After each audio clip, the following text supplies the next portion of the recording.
السلام علیکم پیارے دوستوں، امید ہے کہ آپ سب دوست خوش اور آباد ہوں گے۔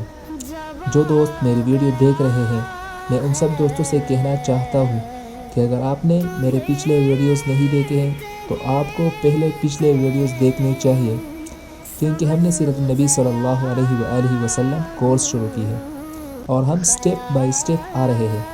اگر آپ نے پہلے سٹیپس نہیں دیکھے ہیں تو آپ کو یہ سٹیپ بھی سمجھ میں نہیں آئے گا، لہٰذا آپ سب دوستوں سے گزارش ہے کہ پچھلے ویڈیوز دیکھ لیں اور اس ویڈیو کو شیئر کرو، لائک کرو اور چینل کو سبسکرائب کر دو تاکہ آنے والی ویڈیو آپ تک بروقت پہنچ سکے۔ جس دوستوں نے میری پچھلی ویڈیو دیکھی تھی ان سب کو معلوم ہوگا کہ ہم نے پچھلی ویڈیو میں کیا کیا ذکر کیا تھا۔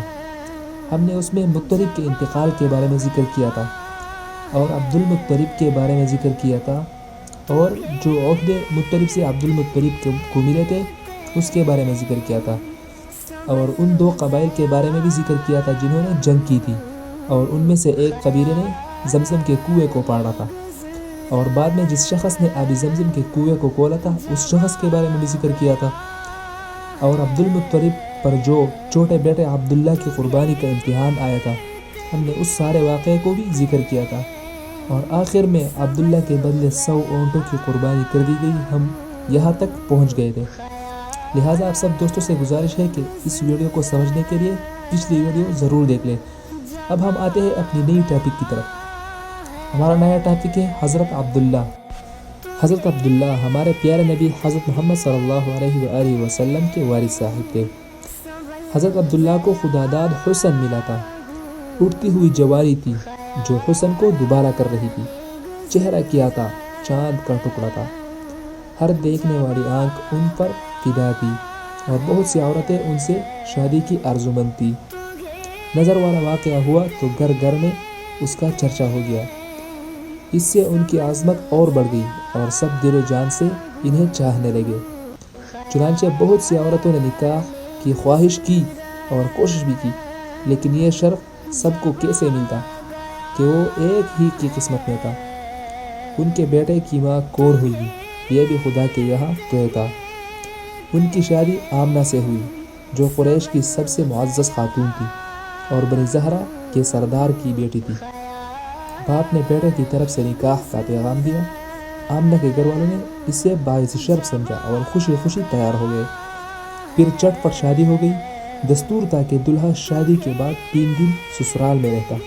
عبداللہ بھی 3 دن سسرال میں رہے، پھر گھر چلے آئے، ساتھ میں دلہن بھی آئی۔ اس وقت عبداللہ کی عمر تقریباً 17 سال تھی۔ شادی کو ابھی کچھ ہی دن ہوئے تھے۔ تاجروں کا ایک کاروان شام جا رہا تھا، اس کے ساتھ عبداللہ بھی ہو لیے۔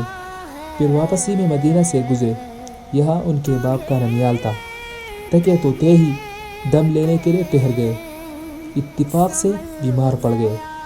ساتھیوں نے انہیں وہی چھوڑ دیا اور مکہ کا رخ کیا۔ وہاں پہنچ کر باپ کو بیماری کی خبر دی۔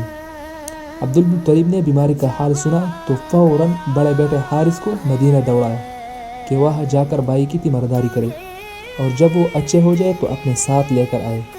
لیکن افسوس، حارث نے اپنے بھائی کو نہیں دیکھا۔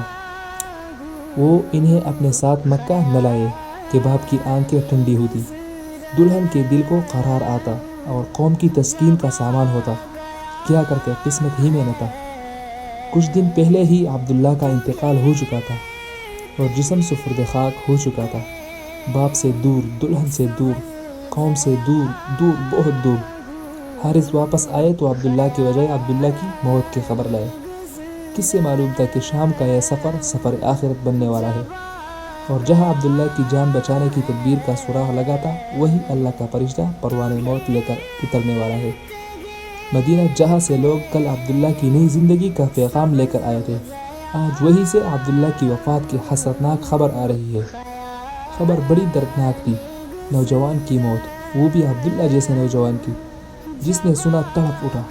عبداللہ نے نئی زندگی پائی تھی، ان کی جان بچنے پر سب کو غیر معمولی خوشی تھی۔ اچانک موت کی خبر سن کر لوگوں کو غیر معمولی رنج ہوا۔ ساری قوم سوگوار تھی، ہر طرف اداسی چھائی ہوئی تھی۔ بوڑھے باپ پر تو رنج و غم کا پہاڑ ٹوٹ پڑا، صدمے سے دل پاش پاش ہو گیا۔ عبداللہ کی موت پر صبر آئے تو کیسے، اور آمنہ کا تو سہاگ ہی اجڑ گیا، دل کی دنیا ویران ہو گئی، سارے ارمان حسرتوں میں تبدیل ہو گئے، کتنی امیدیں تھے جو خاک میں مل گئے، کتنے حسین خواب تھے جو شرمندے تعبیر نہ ہو سکے، کتنی آرزوئیں اور تمنائیں تھے جو سینے ہی میں دفن ہو گئے۔ کل جو خاتون قریش کی ناظرینوں کی نگاہ میں قابل رشک بنی ہوئی تھی، آج اس کی حالت قابل رحم تھی۔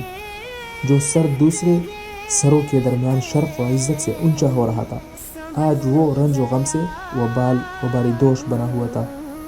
عبداللہ کا انتقال ہوا تو آمنہ امید سے تھی۔ اللہ کی قدرت، کچھ ہی پہلے ہبل دیوتا عبداللہ کی جان لینے پر تلے ہوئے تھے، مگر اللہ نے انہیں بینٹ چڑھنے سے بچا لیا۔ اس وقت تک ان کے پاس اللہ کی ایک عظیم امانت تھی، انسانیت کی سب سے بیش قیمت متاع تھی۔ جب تک وہ کسی اور کے سپرد نہ ہو جائے، ناممکن تھا کہ عبداللہ اس دنیا سے چلے جائے۔ اب وہ امانت آمنہ کو سونپی جا چکی تھی۔ عبداللہ سے اللہ کو جو کام لینا منظور تھا وہ پورا ہو گیا تو اللہ نے انہیں اٹھا لیا۔ اب کوئی فدیہ کام نہیں آ سکتا تھا، تقدیر کا فیصلہ اٹل تھا۔ ہوئی پہلوئے آمنہ سے ہوئے دا، دعائے خلیل اور نوید مسیحا۔ دوشنبہ کا دن تھا اور ربیع الاول کی 12 تاریخ تھی کہ آمنہ کے یہاں ولادت ہوئی۔ نومولود بچہ بہت ہی خوبصورت تھا، چاند بھی اس کے سامنے پیکا تھا۔ آمنہ نے اپنے سسر عبدالمطلب کو خبر کی کہ آ کر پوتے کو دیکھ لے۔ عبدالمطلب دوڑے ہوئے آئے اور نظر پڑتے ہی کھل اٹھے کہ ایک تو لڑکا تھا اور وہ بھی عبداللہ کا۔ وہ خوشی سے نہال ہو گئے، چنانچہ بچے کو گود میں لے لیا، سینے سے لگا دیا، ماتھے پر بوسہ دیا، پھر اسے لیے ہوئے کعبہ پہنچے اور اس کا طواف کیا اور بچے کا نام محمد صلی اللہ علیہ وسلم رکھا۔ اللہ اکبر۔ محمد صلی اللہ علیہ وسلم کے معنی ہے ہر لحاظ سے قابل تعریف، وہ جس سے سب پسند کرے، سب اچھا کہے۔ پھر ولادت کے 7ویں دن عبدالمطلب نے اونٹ ذبح کرایا اور قریش کی دعوت کی۔ لوگ کھانے سے فارغ ہو گئے تو کسی نے پوچھا، عبدالمطلب کیا وجہ ہے کہ آپ نے پوتے کا نام محمد صلی اللہ علیہ وسلم رکھا، خاندانی نام کیوں نہیں رکھا؟ عبدالمطلب بولے، میں نے چاہا کہ آسمان پر بھی اس کی تعریف ہو اور زمین پر بھی، خالق کو بھی وہ پیارا ہو اور خلقت کو بھی۔ قریش میں اونچے گھرانوں کی عورتیں اپنے بچوں کو دودھ خود نہیں پلاتی تھیں، دیہاتوں سے دائیوں کی ٹولیاں آتی، وہ بچوں کو اپنے یہاں لے جاتی، ان کو دودھ پلاتی، ان کی پرورش کرتی، پھر جب وہ بڑے ہو جاتے تو واپس کر جاتے اور دوسرے بچے لے جاتے۔ اس سے بچے خوب تندرست رہتے اور فصیح عربی بھی سیکھ لیتے، مگر دائیوں کے آنے کے موسم متعین تھے۔ محمد صلی اللہ علیہ وسلم کی ولادت ہوئی تو اس وقت کوئی دائی نہ ملی۔ عبداللہ کا بھائی تھا ابو لہب، اس کی ایک بھانجی تھی ثویبہ۔ 2-3 دن آمنہ نے خود پلایا، پھر بچے کو ثویبہ کے حوالے کر دیا کہ جب تک کوئی دائی نہ ملے اس کو دودھ وہ ہی پلائے۔ ثویبہ نے بس کچھ ہی دن دودھ پلایا تھا کہ قبیلہ بنی سعد کی دائیہ آ گئی۔ دائیہ بچے کی تلاش میں تھی، وہ گھروں میں جاتی، ماؤں کو اپنی خدمات پیش کرتی، مائیں جس کو پسند کرتی اپنا بچہ اس کے حوالے کر دیتی۔ ساری ماؤں نے دائیہ چن لیے اور ساری دائیوں کی گودیں بھر گئی، ہاں صرف ایک دائی رہ گئی، اس کو کسی نے نہ پوچھا، اس لیے کہ ذرا کمزور اور لاغر تھی، مفلسی کا بھی شکار تھی۔ یہ تھی ابو ذبیب کی بیٹی حلیمہ، اور بچہ بھی صرف ایک ہی رہ گیا کہ دائیہ اس سے دور رہی اور کوئی اسے لینے کے لیے تیار نہ تھی۔ وہ بچہ تھا عبداللہ کا بیٹا محمد صلی اللہ علیہ وآلہ وسلم۔ دائیوں نے سنا کہ محمد صلی اللہ علیہ وسلم یتیم ہے، باپ کے سایہ سے محروم ہے، اس لیے انہوں نے اس کی طرف توجہ نہ کی۔ انہوں نے اس کی پرورش کو حقیر سمجھا اور اس کو دودھ پلانا بے سود سمجھا۔ وہ بولی، اس یتیم کو لے کر کیا کرے، اس کا دادا ہمیں کیا دے گا، ماں سے بھی کیا مل جائے گا۔ اب واپسی کا وقت آ گیا اور دائیوں نے گھر لوٹنے کا ارادہ کیا، ہر ایک خوش تھی کہ اس کی گود میں بچہ تھا۔ اب واپسی کا وقت آ گیا اور دائیوں نے گھر لوٹنے کا ارادہ کیا، ہر ایک خوش تھی کہ اس کی گود میں بچہ تھا۔ حلیمہ کا شوہر بھی ساتھ تھا۔ حلیمہ نے اس سے کہا، بخدا مجھے شرم آتی ہے کہ ساری سہیلیوں کی گودیں بھری ہوں اور ایک میری ہی گود خالی رہے، میں تو جاتی ہوں اسی یتیم کو لے لیتی ہوں۔ خالی ہاتھ لوٹنے سے یتیم کو لے جانا بہرحال بہتر ہے۔ شوہر نے کہا جاؤ لے کر آؤ، کیا حرج ہے، ہو سکتا ہے کہ اللہ تعالیٰ اسی میں برکت دے۔ چنانچہ حلیمہ بچہ کو لینے کے لیے آمنہ کے پاس پہنچی۔ جب آ گیا ہے آمنہ کو ملال تھا کہ ان کے لال کو کسی نے نہ پوچھا۔ سہیلیوں کے بچے ہاتھوں ہاتھ لیے مگر ان کے جگر پارے کو کسی نے لینا گوارا نہ کیا۔ حلیمہ نے بچے کو لیا تو آمنہ کا بجھا ہوا چہرہ بھی خوشی سے دمک اٹھا۔ حلیمہ نے محمد صلی اللہ علیہ وآلہ وسلم کو چھاتی سے لگایا اور منہ میں سوکھی پستان دے دی جس میں دودھ برائے نام ہی تھا، لیکن حلیمہ کی حیرت کا انتہا نہ رہی۔ پستان منہ میں دیتے ہی انہیں ایسا معلوم ہوا جیسے دودھ کی سوتیں جاری ہو گئی۔ یکایک چھاتی بھر گئی، بچہ دودھ پی رہا تھا اور دودھ اس کے منہ سے ٹپکا پڑ رہا تھا۔ محمد صلی اللہ علیہ وسلم سیر ہو چکے تو حلیمہ کے بچے نے بھی جی بھر کر پیا، حالانکہ اس سے پہلے تنہا اسی کے لیے دودھ نہ کافی ہوتا تھا۔ پیتا لیکن کبھی سیر ہونے کی نوبت نہ آتی، چھاتی چوستا اور چوس کے رہ جاتا۔ حلیمہ کی ایک اونٹنی بھی تھی، دبلی پتلی بالکل مریل۔ بھوک لگی تو شوہر اسے دوہنے اٹھے، آنکھیں پٹی کی پٹی رہ گئی۔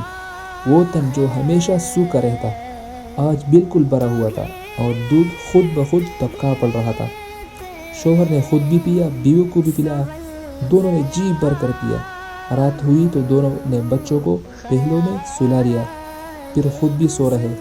نیند اتنے آرام اور چین کی تھی کہ بالکل ہی بے خبر ہو گئے۔ پھر صبح ہوئی تو شوہر بولا، حلیمہ کیا خیال ہے، بخدا بہت مبارک بچہ پا گئی تم۔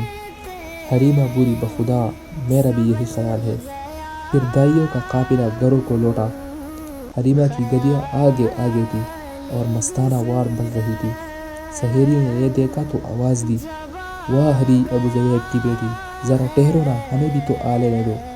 ارے یہ وہی گدیا تو ہے جس پر تم آئی تھی، یہ تو راستہ میں رک جاتی تھی، بار بار تم پیچھے ہو جاتی تھی۔ حلیمہ نے کہا ہاں ہاں بخدا یہ وہی ہے۔ سہیلیاں بولی، بخدا یہ تو بڑی عجیب بات ہے۔ جب آ گیا ہے۔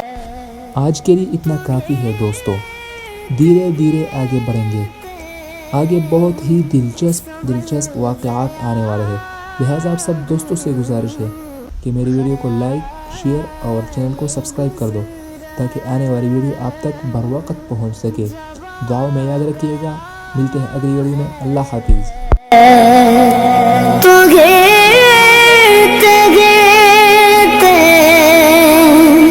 سنبھل گیا